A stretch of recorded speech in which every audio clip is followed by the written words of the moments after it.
Question देखिए, इसको simplify करना है सिंपल। तो कैसे करेंगे, अगर मैं यहाँ से देखो भाई, अगर माइनस में यहाँ से कॉमन निकालता हूँ इस वाली ऊपर वाली चीज़ में, तो इसको मैं लिख सकता हूँ क्या, A square plus B square plus 2ab और प्लस का सी स्क्वायर, ये चीज़ें मैं यहाँ से लिख सकता हूँ। और नीचे में ये लिखा गया A square plus B square plus 2ab। तो सिंपल मैं यहाँ से ये कहना चाहूँगा कि ये फॉर्मूला किसका है, ए प्लस बी का होल स्क्वायर का है, यानी कि माइनस का ही हो सकता है ए प्लस बी का होल स्क्वायर और प्लस का सी स्क्वायर। और नीचे में भी आपको लिखा गया है क्या, ए प्लस बी का होल स्क्वायर माइनस का सी स्क्वायर। अब देखो हमें क्या करना है, चीज़ें हमें यहाँ से ध्यान से देखनी है कि यहाँ पर ऊपर में चीज़ें माइनस में हो रही है, ठीक है, सब चीज़ें माइनस में हो रही है। यहाँ पर माइनस से 2ab लाना है। तो एक चीज़ तो फिक्स है, वो क्या फिक्स है कि ए जो है वो प्लस में होगा। क्यों प्लस में होगा, क्योंकि यहाँ पर माइनस में, यहाँ पर ये चीज़ प्लस में आ रही है। और बी यहाँ पर माइनस में होना चाहिए, ठीक है भाई। और सी भी यहाँ से माइनस में होना चाहिए, तभी ये हमें फुलफिल दिखाई देगा। तो अगर मैं यहाँ से ये कहूँ कि ए माइनस का बी माइनस का सी करता हूँ और नीचे मैं आपको करता हूँ ए प्लस का बी माइनस का सी, तो कुछ इस तरीके से हमारी इक्वेशन बननी चाहिए। तो ऑप्शन एक बार चेक कर लेते हैं। ऑप्शन में एक ही ऑप्शन है, ऑप्शन नंबर 4, और यही इस क्वेश्चन का आंसर होना चाहिए।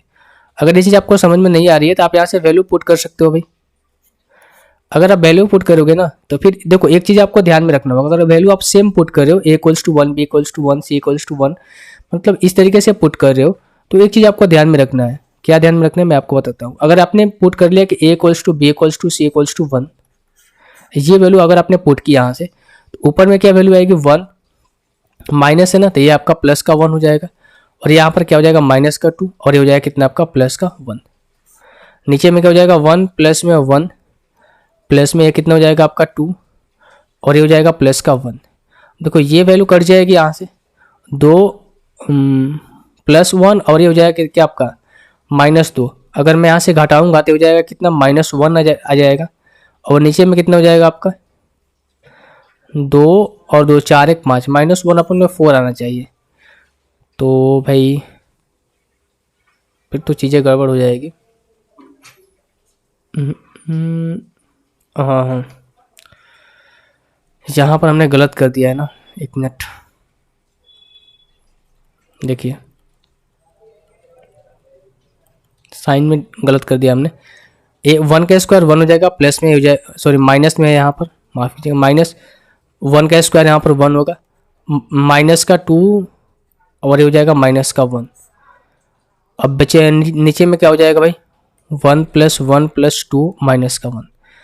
ये और ये वैल्यू कट जाएगी, यहाँ पर हो जाएगा माइनस का 3, और नीचे में हो जाएगा कितना आपका प्लस का 3। तो अब देखो यहाँ पर जो चीज़ें आ रही है ना, माइनस का 3 माइनस ऊपर आ रहा है, तो आपको यहाँ पर ऑप्शन में भी वेरीफाई करना होगा कि माइनस ऊपर ही आना चाहिए, नहीं तो फिर यहाँ पर ऑप्शन जो है मैच कर सकता है, ठीक है। फॉर एग्जाम्पल मैं आपको बता रहा हूँ कि ऑप्शन मैच कर सकते हैं, यानी कि -1 अपन में 1 आना चाहिए, माइनस यहाँ पर ऊपर में आना चाहिए। हालांकि हम जानते हैं कि माइनस ऊपर है या फिर नीचे है कोई फर्क नहीं पड़ता है, पर अलजेब्रिक एक्सप्रेशन में चीज़ आपको डिफ्रेंशिएट करना दिखाई दे देगी, ठीक है।